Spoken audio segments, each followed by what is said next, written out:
Hey, my little snow people. This has been a strange and wondrous week. I hope you have power. I hope you have water. We had to do without power just for a little bit, and now we have both, and we're helping as many people as we can do what they need to do. But I know things are harder in Tomball than out here, and I am so sorry. When you get to this part, we've examined our speech, we've looked at it, and now I'm going to go ahead and I'm going to write my first body paragraph. So I'm going to open up Wednesday, February the 17th. Oh, no, I'm not. I'm going to open up Thursday, because that's a discussion. Thursday, February 18th.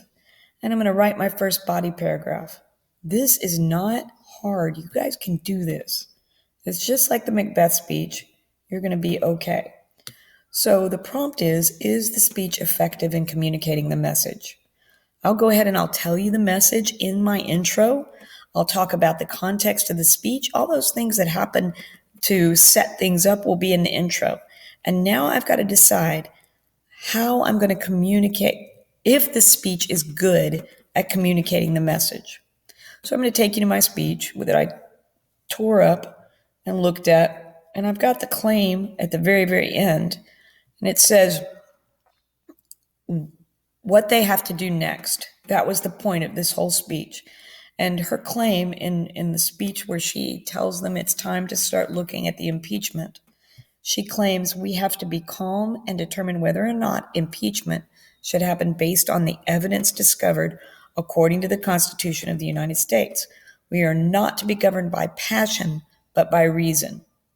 So I have to prove that she's good at getting this message, this claim, across.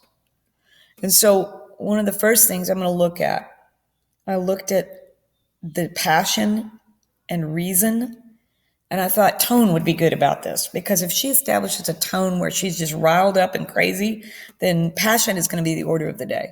But if she has a tone that is calm and solemn, then she's going to do well at communicating this message that we have to take this and look at it with reasonable constitutional law in our background.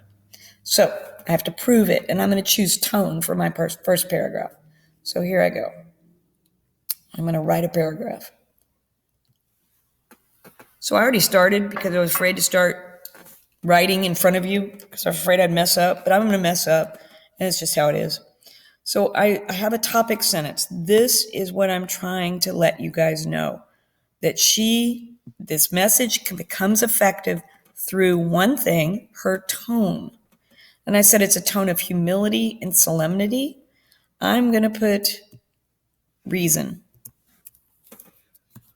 and solemnity. It just means she's solemn, serious. So I'm going to say Jordan emphasizes that the impeachment of President Nixon is not to be approached lightly by establishing a tone of reason and solemnity. So that's her message. The impeachment is not to be approached lightly. And this is what I'm going to look at first, is tone. That's my first way that I think that she made this speech effective to communicate that message. So I'm going to explain the tone. She establishes this tone through her diction, each word carefully chosen to communicate the austerity of a trial. I had to look up a word that meant the same thing as solemnity, so I had to look up that word, and I found austerity. It just means seriousness, but seriousness sounds like a weird word, so I'm not going to use it. So here's my evidence. For example, she refers to the pain of this inquiry, implying that this is not to be a celebration. Moreover, she talks about the solemnness she feels. Her feelings, and I'm writing off the top of my head, so just forgive me, about this impeachment proceeding is not one of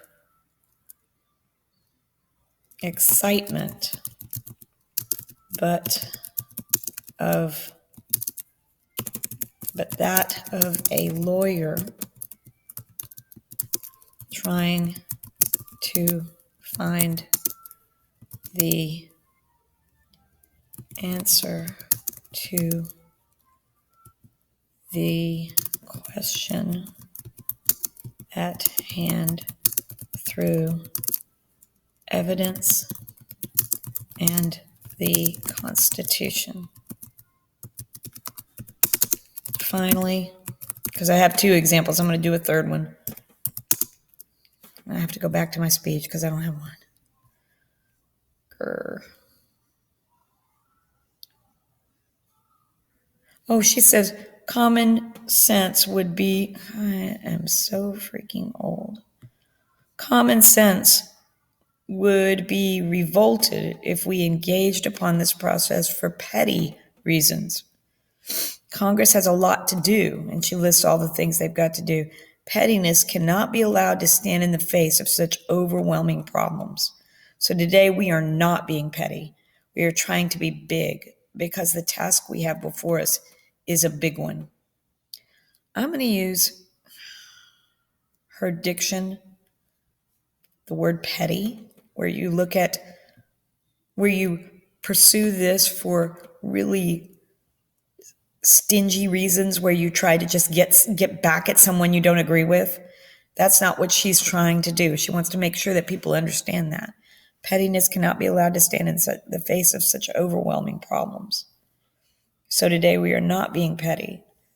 So I think I'm going to go with this quote here.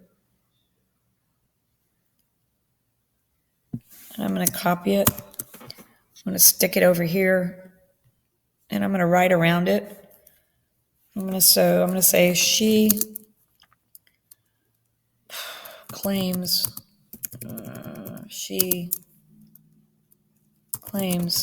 that her motivation for pursuing impeachment is not petty. She says, comma quote, who hates to format? Miss Harden hates to format. 18 times Roman. I'm making this print big just because, so you can see it while I type. We're going to make it normal APA format in a minute, or not in a minute, at the end. So I'm going to make this 18, and I'm going to make it bold, and I'm going to make it Times New Roman, which it already is. Okay, so there we go. Pettiness cannot be allowed to stand in the face of such overwhelming problems.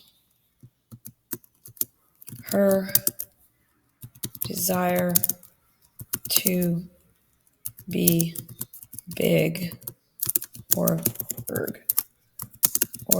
serious and not petty is yuck. She makes, I was about to say is shown. You can't say is shown. That is passive voice, and we don't say shown. She makes her desire to be big or serious and not petty obvious. Be big or serious and not petty.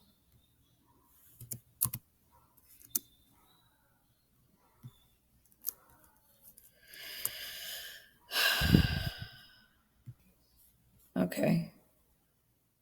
I'm going to go back here, assures her audience of her desire to be big or serious and not petty as they use reason to discover whether or not impeachment in this case is constitutional.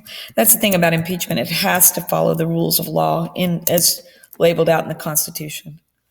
All right. So I am done with this paragraph for now. I probably need to add some flow to it, some transition words. Jordan emphasizes that the impeachment of President Nixon is not to be approached lightly by establishing a tone of reason and solemnity.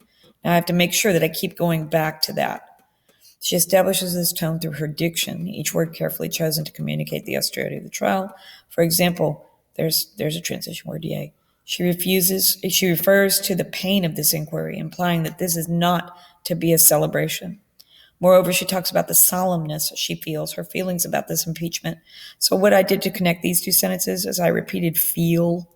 Her feelings about this impeachment proceeding is not one of excitement, but that of a lawyer trying to find the answer to the question at hand through evidence in the Constitution. Finally, she claims that her motivation for pursuing impeachment is not petty. She says pettiness cannot be allowed to stand in the face of such overwhelming problems. She assures I'm going to put a word here, consequently, no.